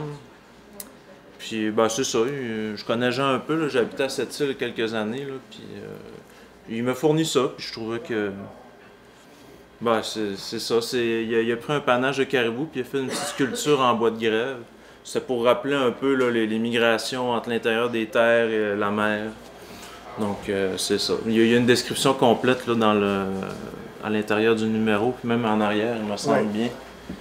Oui. Ça, c'était pour rappeler un peu le travail de Sylvie entre la transition entre la vie côtière et la vie de l'intérieur des terres. Puis, on trouvait que c'était une bonne œuvre à mettre en couverture. Ouais. Puis moi, j'aime son côté minimaliste, là, dans le sens où ça dégage une certaine noblesse. Oui, simplicité, discrétion. Ouais. Peut-être juste un petit commentaire aussi, je pense, je ne sais plus si tu l'as mentionné tantôt, mais en complément au numéro papier, donc le complément, en plus on a un complément audio, donc les témoignages de Gloria Volant et de Philomène Jourdain qu'on peut retrouver là, sur Internet avec le lien. Et aussi la partie spéciale 50e, donc les textes de réflexion qui ont été publiés dans le numéro, qui sont basés sur une sélection de 50 textes qui ont été sélectionnés dans les 50 ans de publication de la revue. Donc il y a un recueil qui existe en format PDF qui est disponible aussi sur le site Internet de la revue qu'on peut aller chercher. Ça permet de compléter la lecture. Une fois que vous aurez complété la lecture du numéro, vous pouvez compléter avec la lecture des 50 textes, qui fait quand même un recueil de quelques 500 pages. Ouais. Mais ce qui était intéressant dans la sélection des textes, c'était de voir un peu la diversité, que c'était pas juste de se concentrer sur des articles, mais de se concentrer aussi sur des actualités, sur des chroniques, différents types de textes, qui a marqué un peu l'histoire un peu de recherche amérindienne, qui était au départ beaucoup de textes d'actualité. Sylvie, elle a contribué beaucoup au niveau dans la publication des actualités. On pense entre autres aux Autochtones dans les médias, donc il y a beaucoup de ces écrits qu'on trouvait dans la revue. Voilà. Qui va prendre la parole? Gilles Bibeau ou Sylvie Laulier en premier, mais décidez là, et moi je vais lire j'aimerais lire, ça va prendre 30 secondes, ce que Marc Laberge a écrit dans Recherche amérindienne. Son perfectionnisme, sa rigueur intellectuelle, sa disponibilité n'avaient d'égal que sa discrétion et sa modestie. Quiconque l'a croisé sur son chemin ne peut oublier son esprit critique, son engagement citoyen et la justesse de ses propos. La justesse de ses propos. Alors, qui commence, Sylvie ou Gilles? Alors, moi, j'ai connu Sylvie. D'abord, j'étais étudiante et puis j'ai commencé à lui poser toutes sortes de questions et elle m'a beaucoup poussée à réfléchir et à écrire aussi, à recherche amérindienne, bon, etc. Et à un moment donné, on a travaillé ensemble à SSDCC et puis ce qui nous reliait ensemble, elle était beaucoup dans la tradition orale, mais moi, ce qui m'intéressait aussi beaucoup, c'était la description des relations interculturelles dans les romans, dans les livres. Donc, à un moment donné, on a commencé à se dire, ben, on pourrait peut-être regarder ça, et on en a fait un peu un projet, puis on regardait les récits écrits comme si c'était du terrain. Et on questionnait les personnages, etc., etc. Donc, on en a fait un projet. Je vous raconte ça vite fait parce que c'est à ce moment-là que j'ai connu Sylvie plus intensément d'un point de vue intellectuel. Elle m'impressionnait énormément et avec Ginette Brochu, à l'époque, qui était avec nous autres aussi, on a commencé à regarder des romans et à les lire, puis à les décortiquer. Puis quand on faisait des réunions, Ginette et moi, on arrivait avec nos petites fiches, on en avait une dizaine, nos couleurs, nos cartes. Puis là, Sylvie, elle arrivait avec 50 fiches. Puis là, moi, je me disais, oh, Pelaire, on n'a pas fini de passer à travers les romans qu'on avait choisis, notre corpus, etc. Et effectivement, ça nous a pris quand même beaucoup de temps. Moi, j'ai eu le temps d'aller habiter à Vancouver, j'ai eu le temps de revenir, puis bon, à un moment donné, le projet s'est terminé.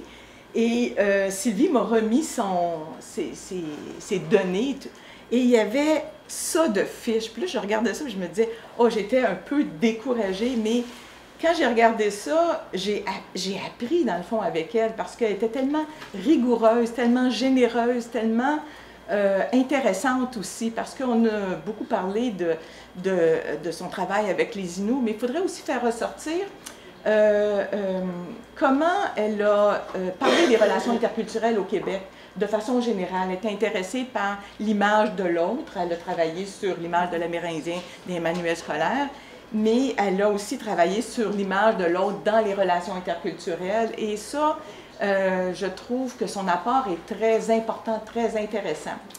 Et à un moment donné, on était à SSDCC, puis là, elle me dit, Sylvie, elle dit, bon, on travaillait sur le racisme, les relations, puis elle me dit, ben là, elle dit, j'ai un petit contrat, elle dit, j'aimerais ça que tu viennes avec moi, on va aller donner des ateliers à des jeunes d'Inuits qui vont devenir des gardes forestiers. J'ai dit, ah bon, j'ai dit oui, pourquoi pas, je suis intéressée, les relations interculturelles. Parce qu'on commence à écrire le contenu, puis on commence à réfléchir à ça, qu'est-ce qu'on va faire. Puis bon, Sylvie est discrète et elle me disait, ben là, moi je parle pas beaucoup, peut-être que c'est toi qui devrais parler. Mais moi, j'étais un peu gênée, je me disais, ben non, je peux pas. Ben, en tout cas, bref, on écrit les documents et là, on part à cette île avec notre pile de documents. Après avoir passé 2 semaines à lire, relire, biffer, reprendre les textes, etc. Alors là, on est dans l'avion, Sylvie se prend un scotch, et moi, je suis là parce que je suis toujours un peu nerveuse, puis là, Sylvie, elle me dit, ben regarde, je pense qu'on va regarder une dernière fois le texte. Je dis, bon, c'est correct. On sort le texte, et puis là, on commence à relire. Puis là, elle me dit, oh, l'introduction, là, ça devrait peut-être être la conclusion. Puis la conclusion devrait peut-être faire mieux. Puis moi, en bonne étudiante, là, je n'étais plus étudiante, mais Sylvie m'impressionnait toujours encore. Là, je me barrais, puis je recommençais, puis etc. Alors, on arrive à cette île, on arrive dans l'hôtel, et il est tard, là, on est fatigué, il est comme minuit et demi à peu près. Puis là, on est assis sur le lit, puis là, Sylvie, elle me dit, oh, elle dit, je pense que je rajouterais quelque chose dans tel paragraphe. Donc là, j'ai dit, bon, OK. Et là, je cherche le texte. Bien, on l'avait oublié dans l'avion. En atterrissant, on l'avait mis dans la pochette en avant. Et là, on n'avait plus le texte. Mais là, Sylvie, elle me dit, ben là, regarde, on va retourner à l'aéroport. On saute dans un taxi. On arrive là, il est à peu près 2 heures du matin. Tout le monde, il n'y a plus personne, mais les gens qui étaient là faisaient le ménage, etc. Et là, on regarde notre avion, puis on se dit, il faut monter là, il faut aller chercher le texte. Alors là, on accroche un gars de la maintenance, et là, Sylvie, convaincante, elle convainc, puis là, on rentre dans l'avion. On retrouve le texte, on retourne en taxi. Là, il est rendu à peu près 2h30, 3h du matin. Moi, j'étais à moitié morte. Puis là, elle me dit, ben là, Sylvie, on va regarder la dernière page. Parce que là, j'ai dit, c'est correct, mais là, j'ai dit, Sylvie, moi, il faut que j'aille me coucher, là, parce que sinon, je ne serais pas capable de parler le demain matin. On se lève le lendemain matin, on arrive là, ça commence à 9h. Et là, il y a une dizaine d'Inuits qui sont là, qui veulent devenir gardes forestiers. Et là, l'atelier s'est supposé d'être sur la communication interculturelle. Et Sylvie et moi, on se dit, oh, on n'aime pas trop ça, le mot communication. Puis en tout cas, je ne savais pas trop ce que c'était pour donner. Puis là, on commence. Et là, on commence en parlant de l'idée de culture. Comme bonne anthropologue, on se met un petit peu théorique, là, parce que là, on commence à parler de l'idée de culture. Puis là, il y en a un qui lève la main au bout de 5 minutes, puis qui dit, « Est-ce que les ours ont une culture? » C'est là, Sylvie, puis moi, on se regarde, puis on se dit, « Hé, Pelaire, je pense qu'on était dans les patates. » Alors, on prend notre texte, puis là, on met ça dans la poubelle. Puis là, après ça, on a placoté, on a jasé, on a échangé. Puis pendant 2 jours de temps, on a brodé autour de la question, est-ce que les ours ont une culture? Et comme je le dis dans mon texte, ben, on n'y a jamais répondu. Alors, c'était une anecdote avec Sylvie, mais juste pour prendre 1 minute de plus, dans le fond, je la remercie de m'avoir autant enseigné sur toutes sortes de choses, sur toutes sortes de petits points, sur toutes sortes d'idées aussi, sur la façon d'aborder les gens, sur la façon d'aborder les relations interculturelles de façon générale, sur l'image de l'autre, etc. Et je terminerai en disant qu'elle a énormément contribué à l'anthropologie au Québec pour faire avancer les idées, mais la connaissance. Puis surtout, j'insiste un peu là-dessus, sur les relations avec les autres au Québec, sur les relations pas seulement théoriques en anthropologie, mais sur les relations dans les médias, dans la façon de les voir, dans la façon de les aborder, etc., etc. Alors, là-dessus, je pense qu'elle nous a laissé beaucoup. C'est cela.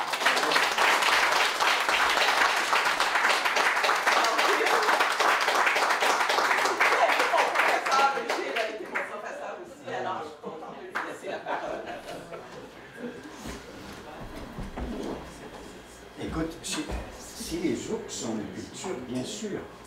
Ah, ben tiens, enfin la réponse! Les castors norvégiens et les castors canadiens ne construisent pas leur hutte de la même manière. Et d'ailleurs, la femelle va beaucoup plus devant ici et elle est suivie par le mâle. Tandis que toutes les études norvégiennes montrent que c'est l'inverse. Alors donc, les animaux, pour toutes sortes de raisons,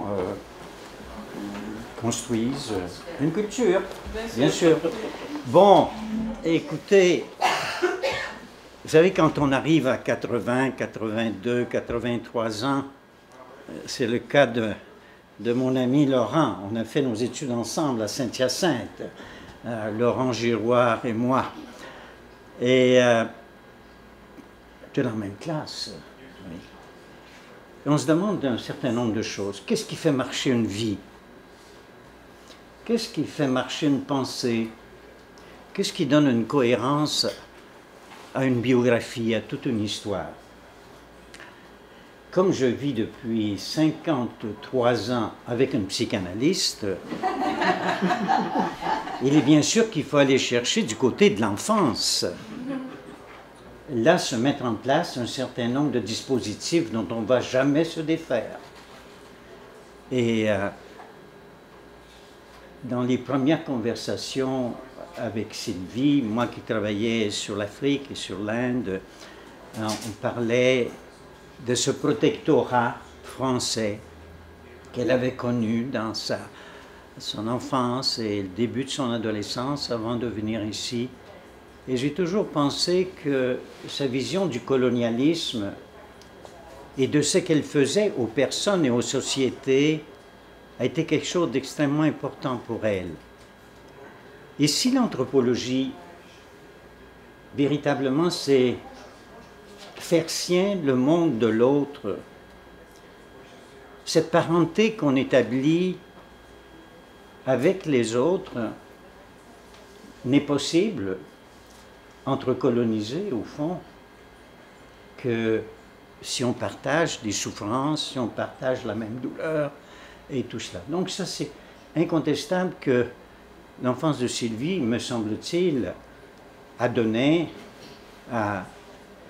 une cohérence à son histoire intellectuelle, personnelle. L'intériorité, c'est quelque chose d'extrêmement complexe.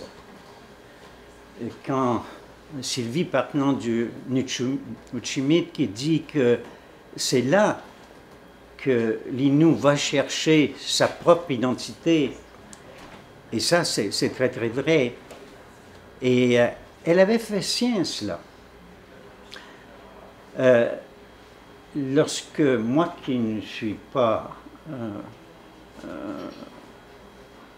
vraiment un travailleur qui a été dans les communautés autochtones, un certain nombre, bien sûr, et qui a risqué un livre récemment, Les Autochtones, la part effacée du Québec, dont j'ai discuté la thèse centrale avec Sylvie, et je dois le dire, après avoir lu la version Innu, publiée par Sylvie, de la Fondation de Québec.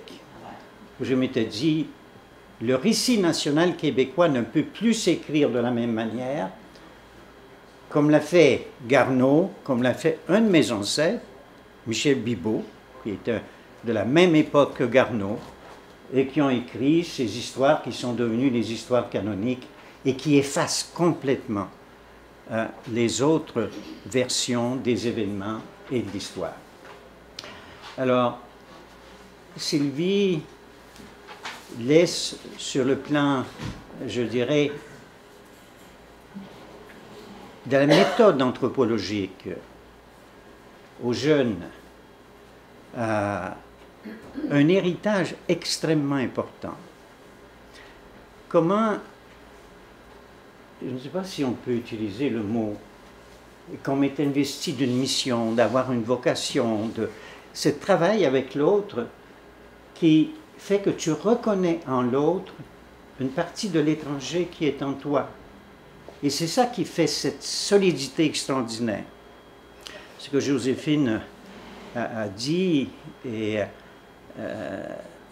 c'est exactement ça. Elles étaient comme deux sœurs. Je les voyais comme deux petites sœurs, travaillant ensemble, s'appelant, se téléphonant, s'oubliant, revenant, etc. Et c'est ça qui est extrêmement, extrêmement beau.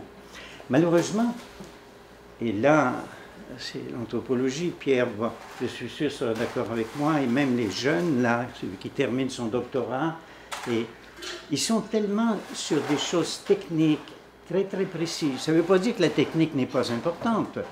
Les cartes que m'a montrées chez lui à Sainte-Perpétue, sur le mur de Laurent, ces cartes sont extrêmement utiles. La technique, elle est utile. Mais l'anthropologie, ce n'est pas une technique.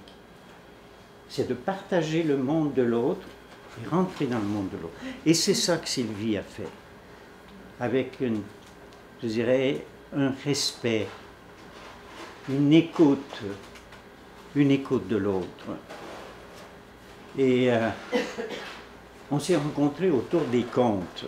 Quand j'étais en Afrique, j'adorais la question des contes, en Afrique centrale, dans l'Oubangui, Mbahé, et puis on racontait, voilà. Récemment, j'ai été le parrain d'un conte où on a gagné, l'enfant qui avait des poux, donc la saisonnalité. Tu as essuyé ton micro avec ton masque. Oui, tu te rappelles de ça. Oui. Et en fait, il y a marqué là, je lui ai téléphoné quand je commençais à écrire mon texte parce que j'étais allé à quelques reprises les écouter lorsqu'on racontait, et que je voyais toujours Sylvie qui était réservée. Et elle m'avait téléphoné, elle m'avait dit, écoute, il faut venir, nous avons des contes, il faut que tu viennes nous raconter les contes que tu connais, etc. Donc c'est dans ce contexte-là, moi, que quand je suis revenu après 14 ans d'Afrique au Québec et que je commençais à enseigner à ce moment-là, c'est autour des contes. Et elle m'a introduit à ce moment-là aux Atanoukan. Et puis tout allait de fil en aiguille. J'ai eu Rémi Savard qui m'a fait, lui, des lectures très structurales des choses. J'étais assis là et puis on voyait tout ça. Et tous ces amis qui partent, Serge, on a fait notre maîtrise ensemble à l'Université Laval, on était de la même année, on a fait les mêmes séminaires ensemble, et lui est parti. Et ça fait des grands vides. Je disais à Hélène, ma femme, j'ai l'impression maintenant que je ne fais qu'écrire des nécrologies. Tous ceux qui vivent, qui partent, qui sont là autour. Mais quand c'est des belles vies, quand on sent que la vie a été portée par quelque chose, et c'était le cas de Sylvie, parce qu'un don de soi à l'autre et aussi accepter ce que l'autre donne, eh bien à ce moment-là, je pense qu'on transcende la mort. Peut-être que l'immortalité, c'est ça.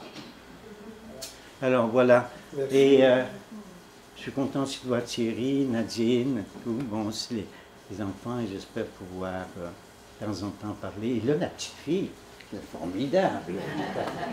Voilà. Merci. Merci. Gilles disait que les anthropologues, ce n'est pas des techniciens. Gilles cite Sylvie dans une de ses dernières communications et il dit « En réponse à ma récente demande d'écrire une préface pour un livre à paraître, Sylvie m'a répondu « Je me vois davantage comme une technicienne obstinée à recueillir ce que les Inuits nous disent d'eux-mêmes, d'une partie de leur identité, qu'à m'élever au-dessus de la mêlée pour réfléchir aux conséquences des relations ambiguës que le Québec entretient avec les Premières Nations. » Or, moi, s'il y a bien quelque chose qu'elle a fait, c'est de bien analyser les relations entre les Québécois et les Autochtones. Je pense qu'elle était... elle n'était pas juste technicienne. Hein? Elle était très bonne pour analyser les rapports entre les Québécois, le nationalisme québécois. C'était toute sa vie, elle a relevé les angles morts, les fameux angles morts dont on parle si souvent. Je terminerai en rappelant le titre de l'article de Nélicia Delanoë, « Les contreforts de l'histoire ». Quand il n'y a pas de contrefort, qu'est-ce qui arrive? L'histoire s'écroule. Hein?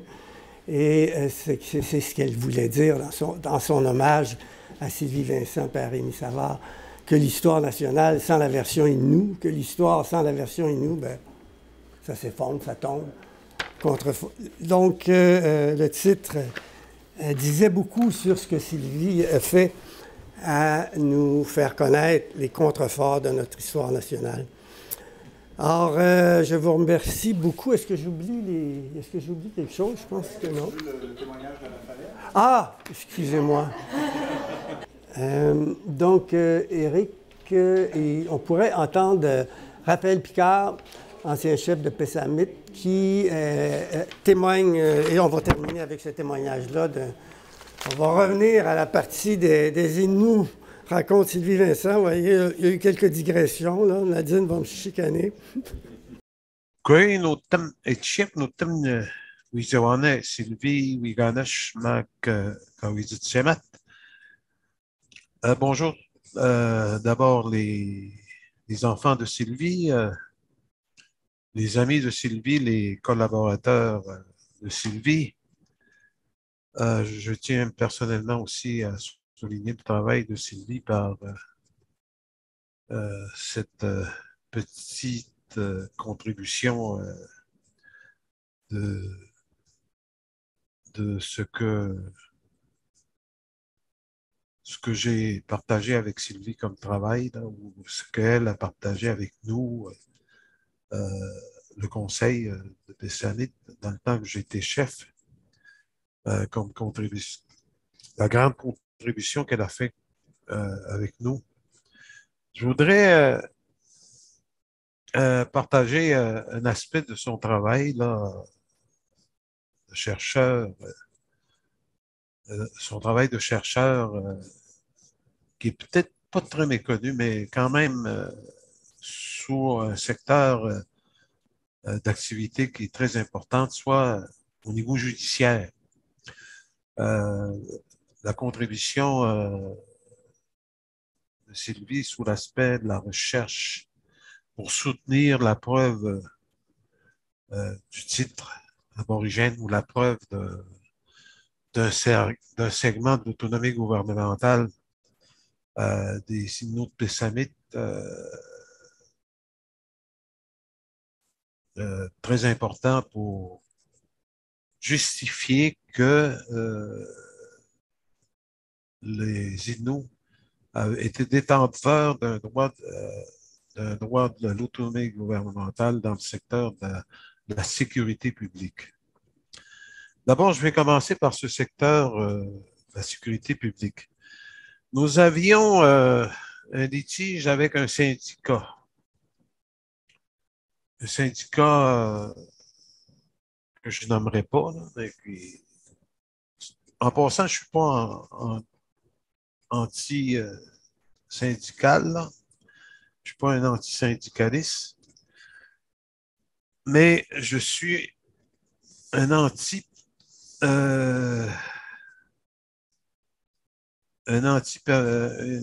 une personne qui est anti de personnes qui nient les droits des personnes, de groupes qui nient les droits des Autochtones, qui sont détenteurs de droits,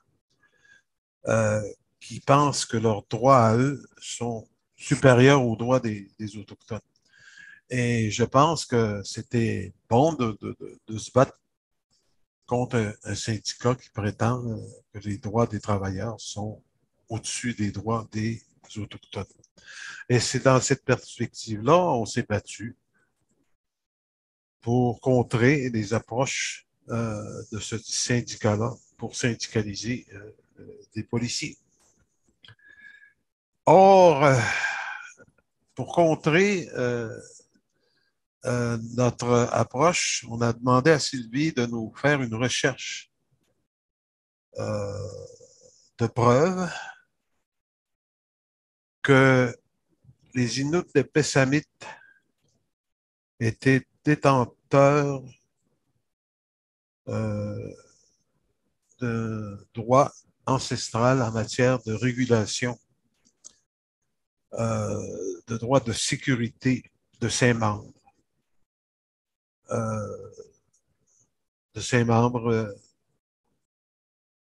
Dans la tradition juridique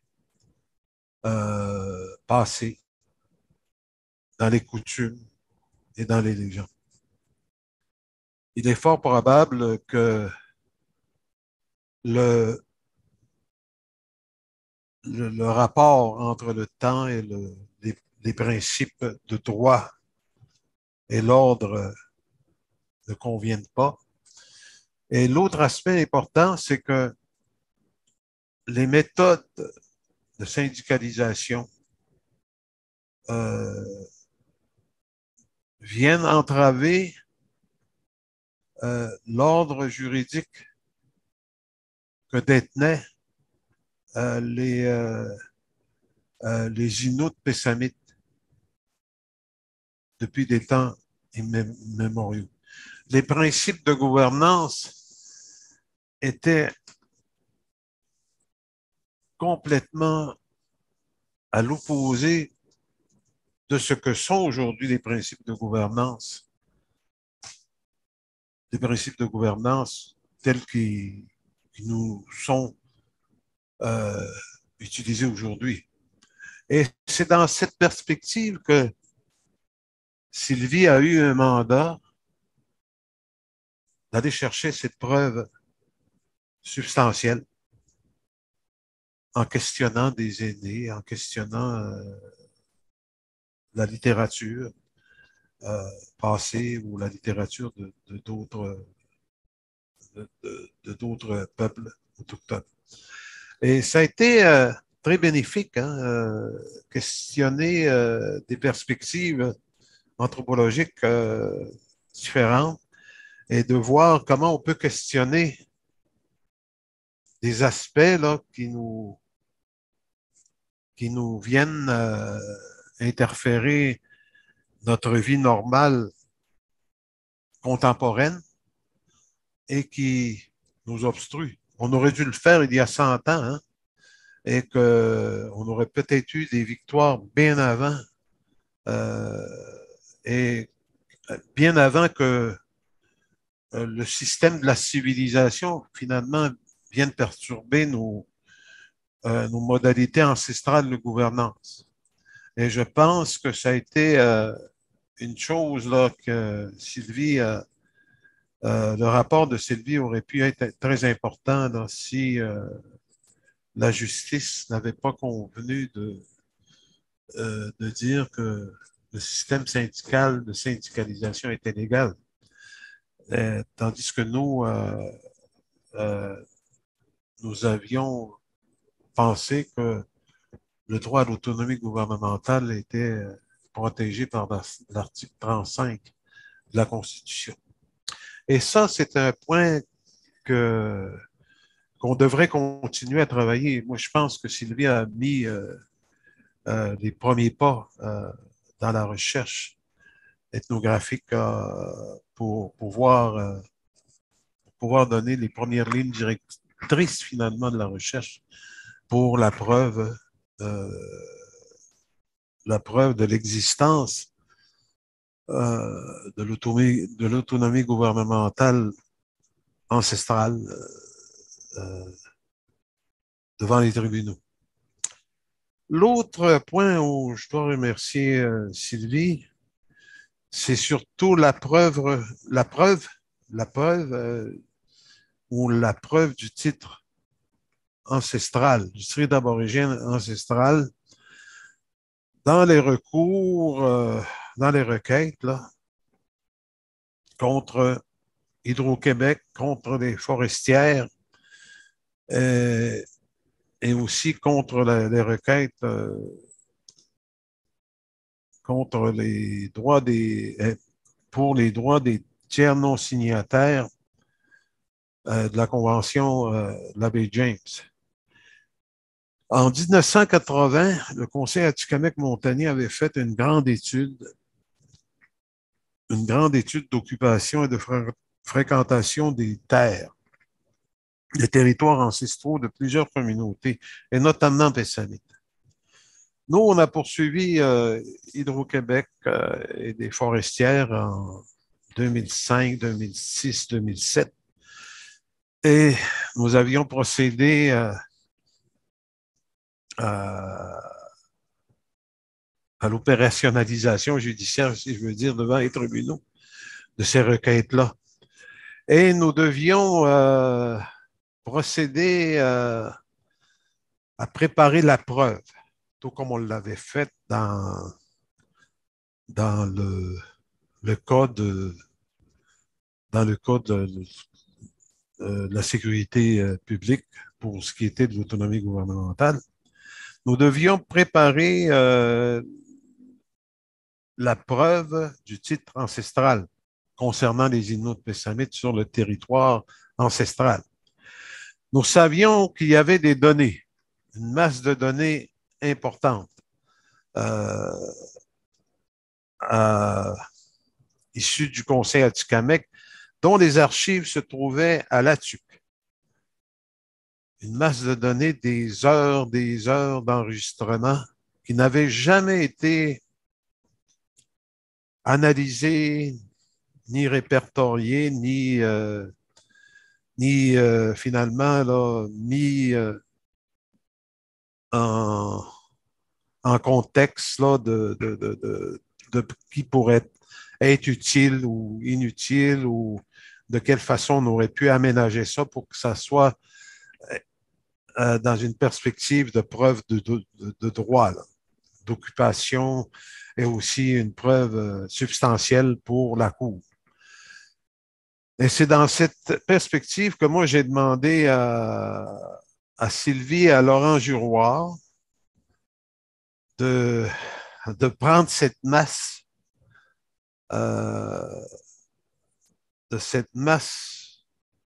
d'entrevues sur cassette, de cette masse d'archives et de nous analyser ça, d'embarquer dans ce corpus-là et de nous donner et de donner aux avocats des éléments de preuve, de titre et de droits ancestraux pour pouvoir être utile et utilisable dans les discussions ou dans les débats qui seront soumis devant la Cour. Le travail a été extrêmement ardu, hein. Dépouiller des données brutes sous forme de cassettes, les numériser,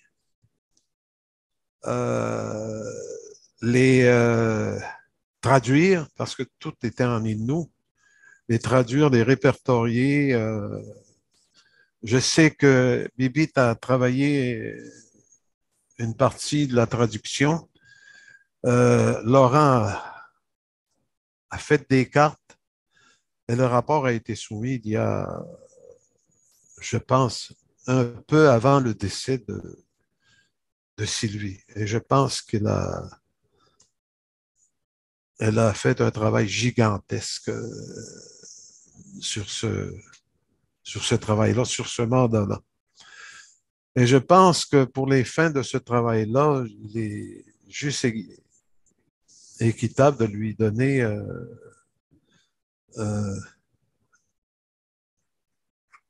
une félicitation, des félicitations, là, ou même pas des félicitations, c'est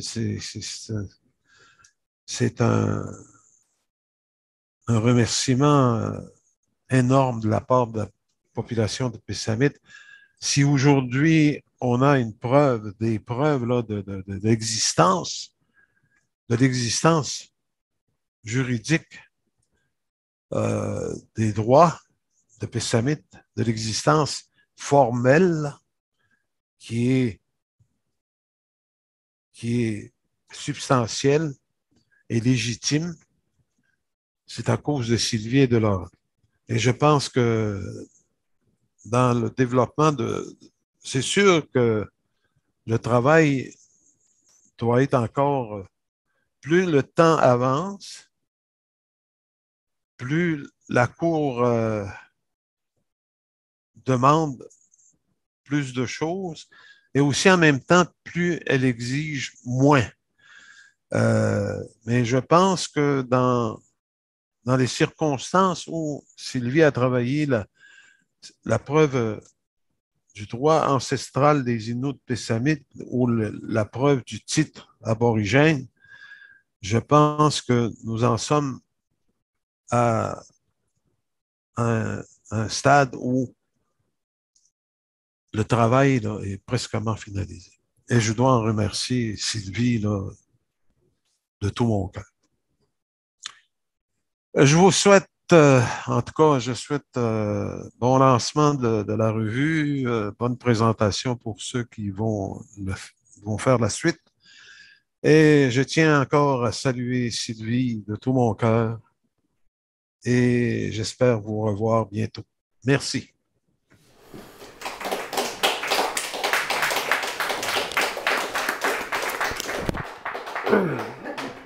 Donc, n'oubliez pas de vous abonner à Recherche. Je fais ma job, je suis vice-président.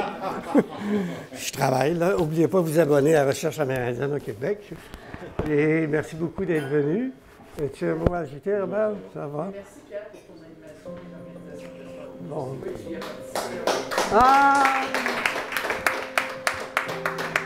Le premier Midi des Nations. André, ta photo est là. Es-tu là encore? Ben oui, on est parti. avec Jean-Guy Wadda, qui était le chef de Kitikandjivi pendant 30 ans. Et on avait commencé ce que Sylvie avait poussé finalement, c'était Gérald puis Sylvie qui poussait ça. Là, j'étais à l'UQAM, on va se servir de Pierre Trudel pour partir ça. Donc, et voilà, merci d'avoir trouvé la photo.